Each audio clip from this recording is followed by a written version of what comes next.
कार्यक्रम के पुण्यार्जक परिवार हैं Shri Parasnath re rolling mills limited, Durgapur 1, Bardhaman, Paschim Bengal. Amita Jain, wife of Anil Kumar Jain. Sangeeta Jain, wife of Vipin Kumar Jain.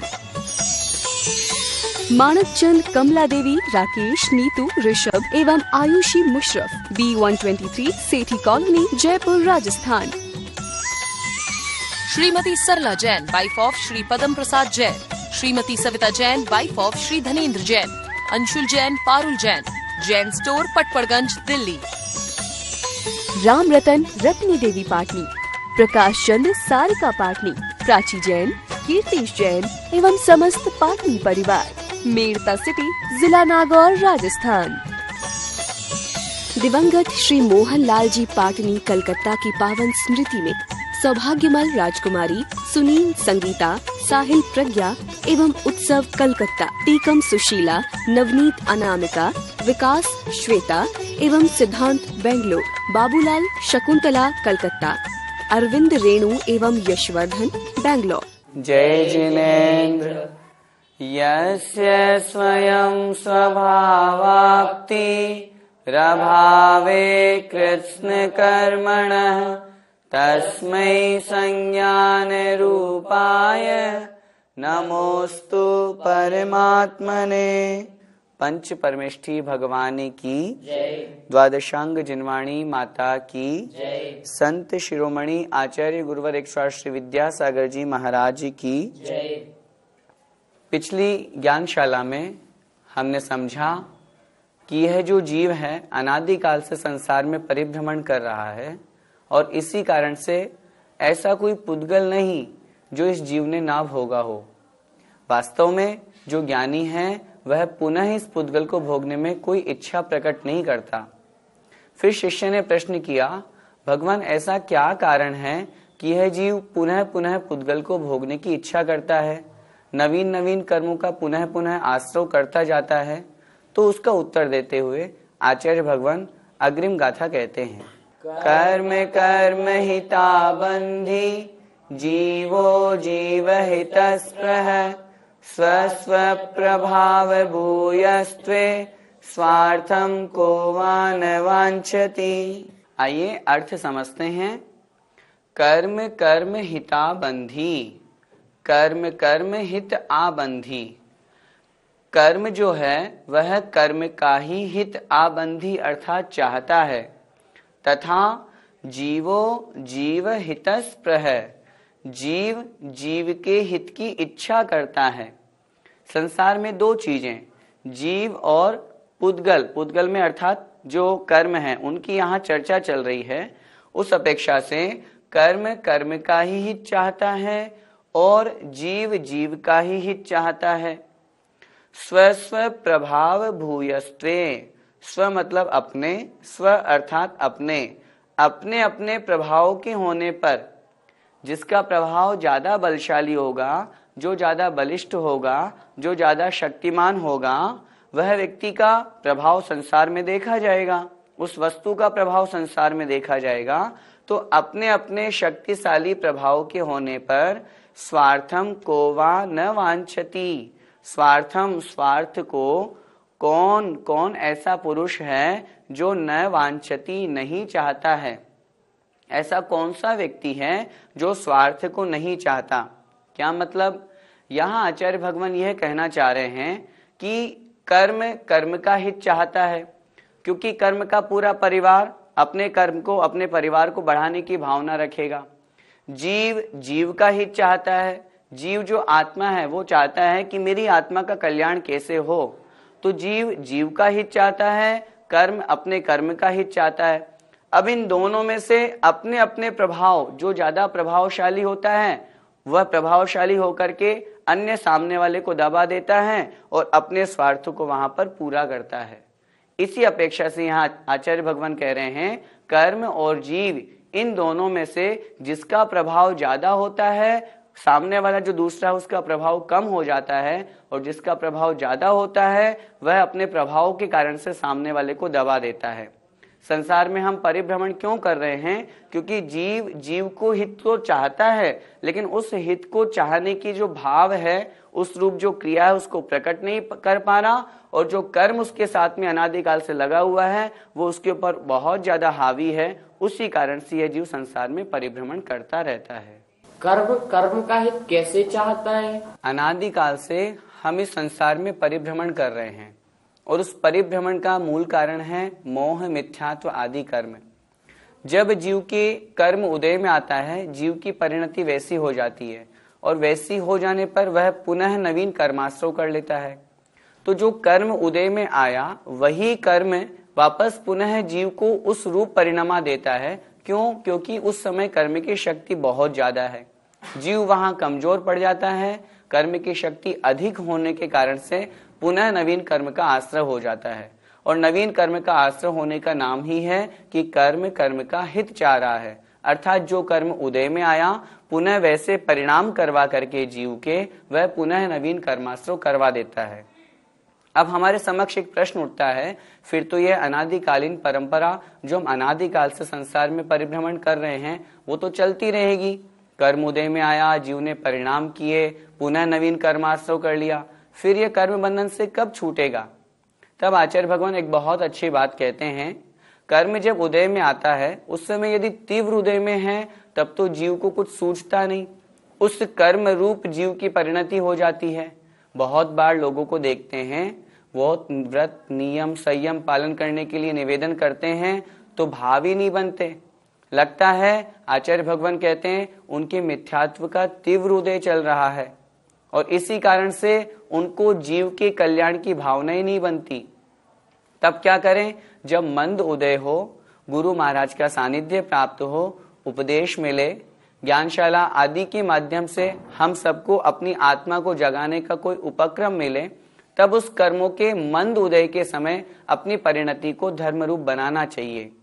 गुरुओं के सानिध्य में जिनेंद्र भगवान की पूजन अर्चन आदि इन निमित्तों के करने से हमारे परिणामों में विशुद्धता बढ़ती है, निर्मलता आती है, और उस समय यदि हम उस तरह की क्रिया करेंगे तो जो कर्म बलिष्ठ था वो कर्म कमजोर पड़ जाएगा और जीव बलिष्ठ हो जाएगा। संसार में ऐसा देखा जाता है कि जो बलिष्ठ होता है वो कमजोर को अपने अनुसार परिणमा लेता है, वो दबा लेता है। जो बलवान है उसकी ज्यादा पूछ होती है। इसीलिए हम संसार में क्यों भ्रमण कर रहे हैं? क्योंकि हमारे ऊपर अभी कर्म बहुत ज्यादा बलवान होकर के हमारे ऊपर अपना अधिकार जमाए हुए है। आत्मा के कल्याण करने के हमारे भाव नहीं बन पाते। क्यों नहीं बन पाते? क्योंकि कर्म का उदय बहुत तीव्र उदय से चल रहा है, तीव्र अनुभाग वाला बन रहा है।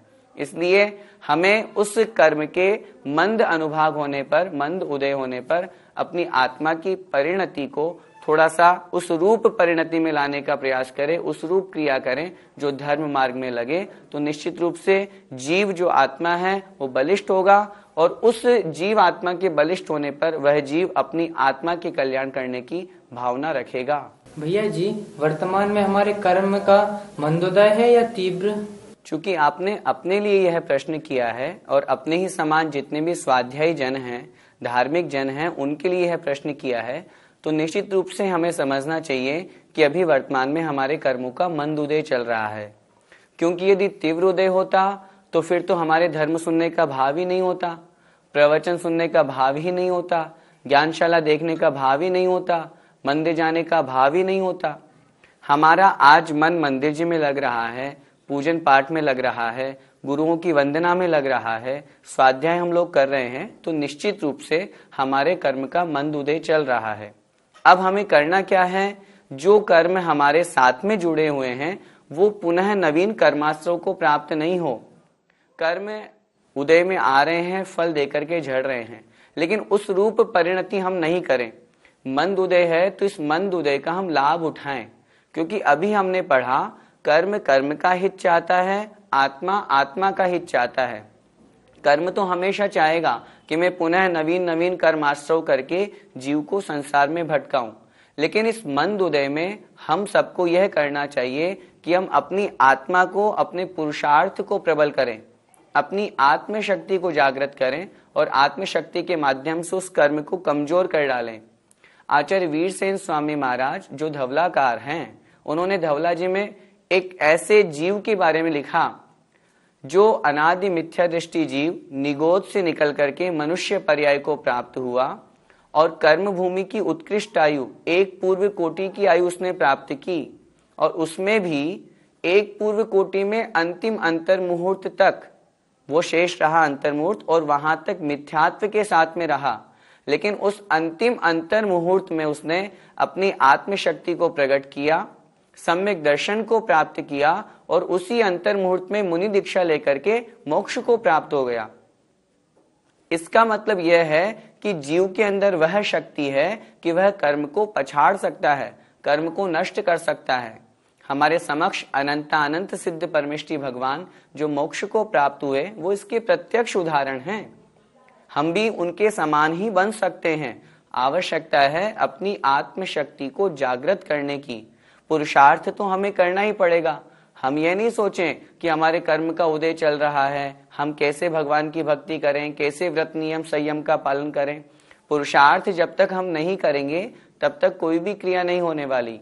इसलिए अपनी शक्ति को बढ़ाना है, क्योंकि आत्मशक्ति बढ़ेगी तब तो कर्म की शक्ति ढीली पड़ेगी, कमजोर होगी, और जब कर्म की शक्ति ढीली होगी तब आत्मा का हित चाहेगा। जीवो जीव हितस्पृह है, और निश्चित रूप से यह जीव उस आत्महित के लिए जो क्रियाएं आचार्य भगवंतों ने शास्त्रों में लिखी है, व्रत नियम संयम गुप्ति समिति आदि का पालन करेगा, और उस निमित्त से मोक्ष मार्ग में लगेगा। और जब मोक्ष मार्ग में लगेगा तो निश्चित रूप से मोक्ष को प्राप्त करेगा ही करेगा। आप हमारे संस्थान में आए, संस्थान में आकर के आपने धर्म अध्ययन का भाव बनाया। आज वर्तमान युग में देखते हैं जो लोग लौकिक पढ़ाई की तरफ ज्यादा अग्रसर हो रहे हैं, आपने उस ओर ध्यान नहीं देते हुए अपना धार्मिक अध्ययन भी यहाँ पर करने का मन बनाया। साथ में लौकिक शिक्षा भी आप ग्रहण कर रहे हैं, लेकिन धार्मिक शिक्षा के माध्यम से चूंकि निश्चित रूप से आपके अंतरंग में उन कर्मों का मंद उदय होगा, आपके परिणाम शुभ होंगे, उज्जवल होंगे, तब आपने ऐसी क्रियाएं की और इस तरह का यहाँ संस्थान में प्रवेश लिया।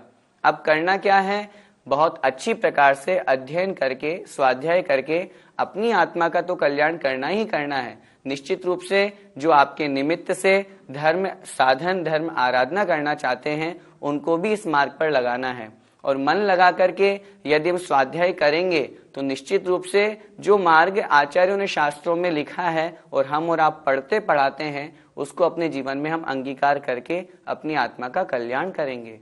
तब ऐसी स्थिति में हमें क्या करना चाहिए, तब आचार्य भगवान उपदेश दे रहे हैं। आइए देखते हैं। परोपकृतिमुत्सृज्य स्वोपकार परो भव उपकुर्वन् परस्याज्ञो दृश्यमानस्य लोकवत्। तो फिर आत्मा के कल्याण के लिए हमें क्या करना चाहिए, आचार्य भगवान यहाँ उपदेश दे रहे हैं। परोपकृतिमुत्सृज्य, परोपकृतिम उत्सृज्य, परोपकार को उत्सृज्य छोड़ करके, दूसरों के उपकार को छोड़ करके, स्वोपकार परो भव, स्व उपकार परः भव, स्व अर्थात अपनी आत्मा के, उपकार में, परः अर्थात तत्पर, भव मतलब हो जाओ। दूसरों के उपकार को छोड़ करके अपनी स्वयं जो आत्मा है उस आत्मा के उपकार में लग जाओ। इस संसार में उपकुर्वन् परस्याज्ञो, उपकुर्वन् अर्थात उपकार करते हुए, परस्य अर्थात दूसरों के, दूसरे लोगों के पर पदार्थों का उपकार करते हुए, अज्ञः अर्थात अज्ञानी लोग, दृश्यमानस्य दिखाई देने वाले इस संसार, लोकवत लोक की तरह है। क्या मतलब, जो अज्ञानी व्यक्ति है वह परस्य उपकुर्वन्, दूसरे लोगों का पर पदार्थों का ही उपकार करता हुआ इस संसार में दिखाई देता है। दो चीजें हैं, एक परोपकार एक स्वोपकार। पर पदार्थों का, स्त्री पुत्र मकान आदि दूसरों का उपकार, यह परोपकार है, और अपनी आत्मा का कल्याण करना, आत्मा के उपकार करने की भावना रखना, यह स्वोपकार है। अनादिकाल से हम संसार में परिभ्रमण कर रहे हैं, उसका कारण है हम अपनी आत्मा के बारे में सोचते ही नहीं है। पूरे दिन भर हमेशा दूसरों के बारे में ही सोचते रहते हैं, दूसरों का ही उपकार करते रहते हैं।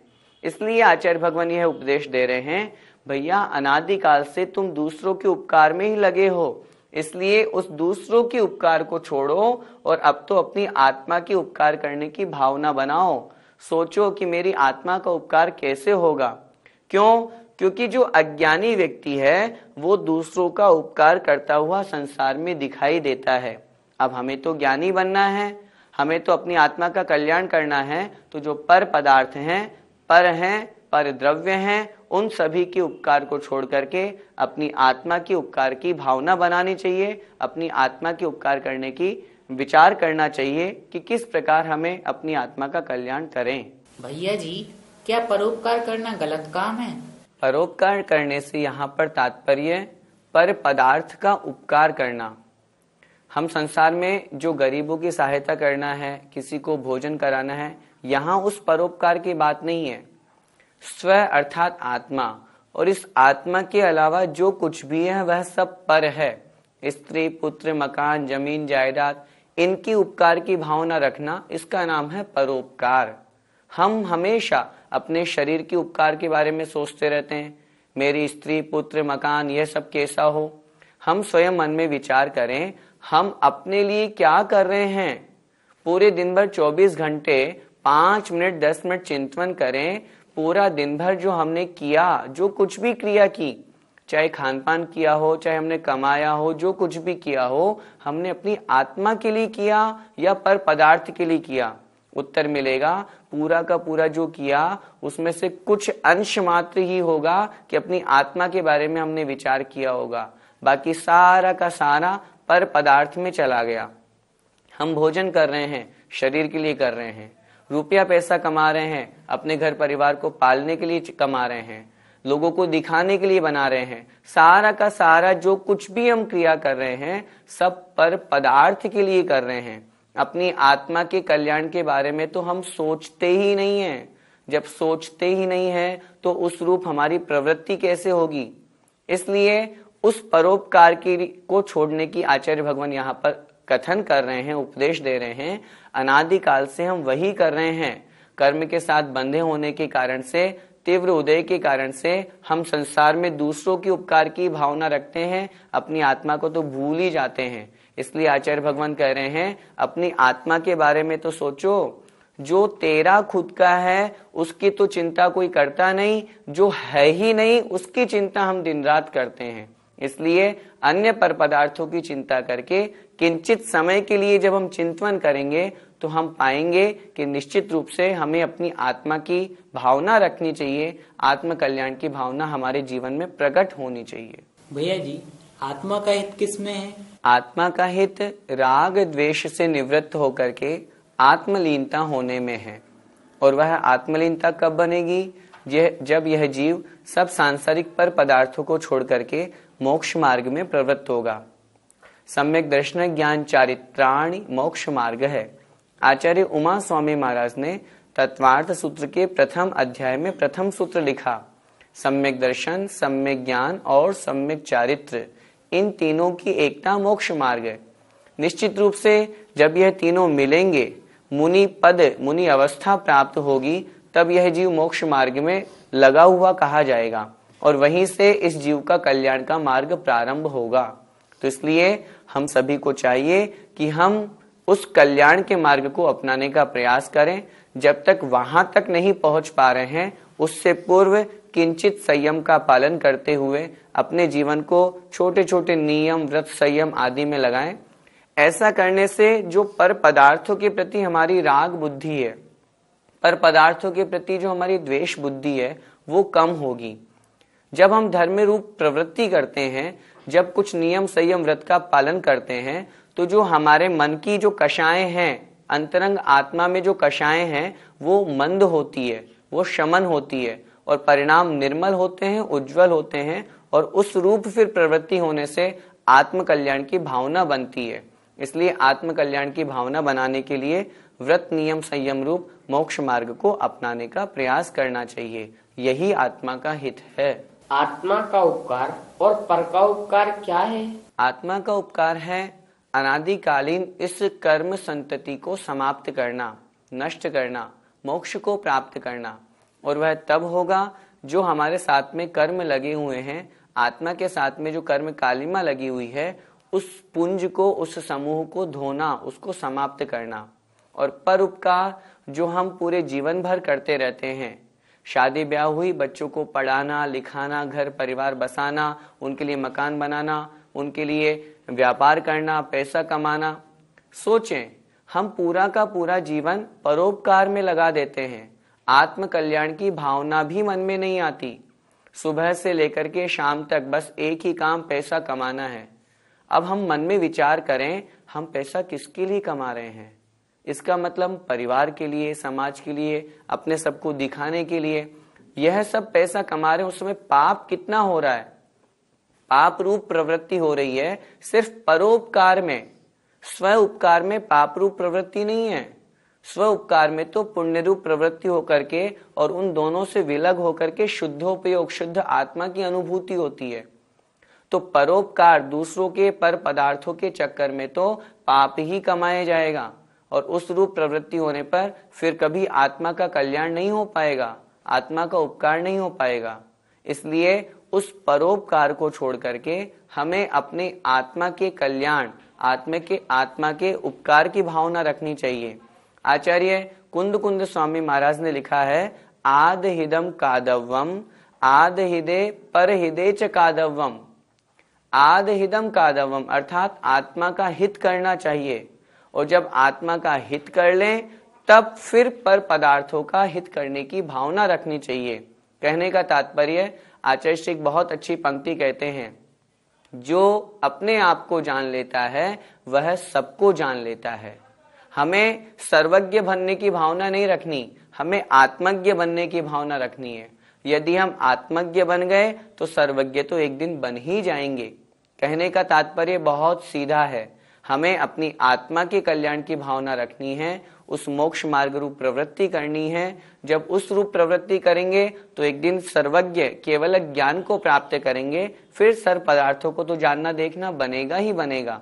इसलिए पर पदार्थों की ओर प्रवृत्ति न हो, आत्मा की ओर प्रवृत्ति हो। आत्मा जिन क्रियाओं को करने में आत्मा का कल्याण होने वाला है, उन क्रियाओं को करने का अपने जीवन में हम संकल्प बनाएं। कहा है, यद जीवस्योपकाराय तद देहस्यापकारकम। हम पढ़ भी चुके हैं कि जो जीव का उपकार करने वाले हैं, ऐसे पर पदार्थ इस शरीर का अपकार करने वाले हैं। चूंकि हमें तो अपनी आत्मा का उपकार करना है, तो इस देह आदि पर पदार्थों का अपकार तो करना ही पड़ेगा। क्यों? हमारा उद्देश्य है आत्मा का उपकार करना, और उस आत्मा के उपकार में पर पदार्थ तो हमसे विलग होंगे ही होंगे, उनका तो अपकार बनेगा ही बनेगा, लेकिन उनके अपकार की चिंता नहीं करना। वो तो हम अनादिकाल से करते आ रहे हैं, चाहे वो अच्छा माने चाहे बुरा माने, उसकी चिंता नहीं करना। हमें तो आत्म कल्याण की भावना रखनी है।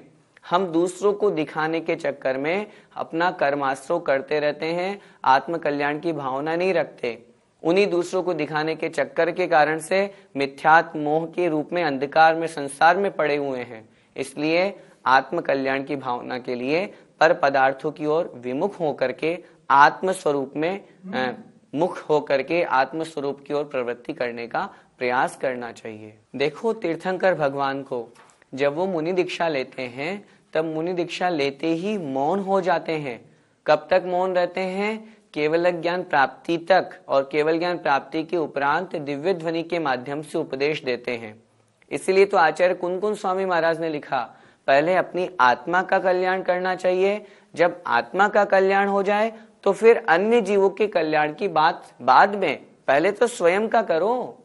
जैन धर्म स्वार्थी बनना सिखाता है, परार्थी नहीं।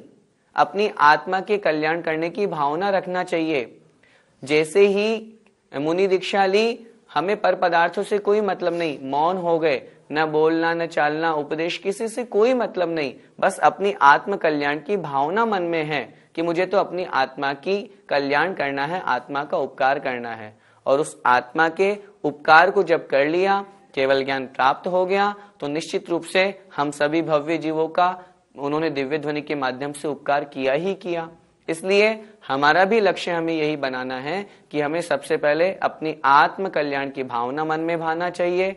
जब वो भावना भालें तब उस रूप हम धीरे धीरे प्रवृत्ति करें। जो क्रियाएं, जो चारित्र आचार्य भगवंतों ने शास्त्रों में लिखा कि इस रूप प्रवृत्ति करेंगे तो जीव तुम्हारा कल्याण होगा, निश्चित रूप से उस मार्ग में हमको लगने का प्रयास करना चाहिए। जय जिनेंद्र। इस कार्यक्रम के पुण्यार्जक परिवार हैं Shri Parasnath re rolling mills limited, Durgapur 1, Bardhaman, Paschim Bengal. Amita Jain, wife of Anil Kumar Jain. Sangeeta Jain, wife of Vipin Kumar Jain. Manak Chand, Kamla Devi, Rakesh, Neetu, Rishabh एवं Ayushi Musharraf, B123 Sethi colony, Jaipur, Rajasthan. Shrimati Sarla Jain, wife of Shri Padam Prasad Jain. Shrimati Savita Jain, wife of Shri Dhanendra Jain. Anshul Jain, Parul Jain, Jain store, Patparganj, Delhi. Ram Ratan, Ratni देवी पाटनी। प्रकाश चंद्र, सारिका पाटनी। प्राची जैन, कीर्तिश जैन एवं समस्त पाटनी परिवार, मेड़ता सिटी, जिला नागौर, राजस्थान। दिवंगत श्री मोहन लाल जी पाटनी कलकत्ता की पावन स्मृति में सौभाग्यमल राजकुमारी, सुनील, संगीता, साहिल, प्रज्ञा एवं उत्सव कलकत्ता, टीकम सुशीला, नवनीत, अनामिका, विकास, श्वेता एवं सिद्धांत बेंगलोर, बाबूलाल, शकुंतला कलकत्ता, अरविंद, रेणु एवं यशवर्धन बेंगलोर।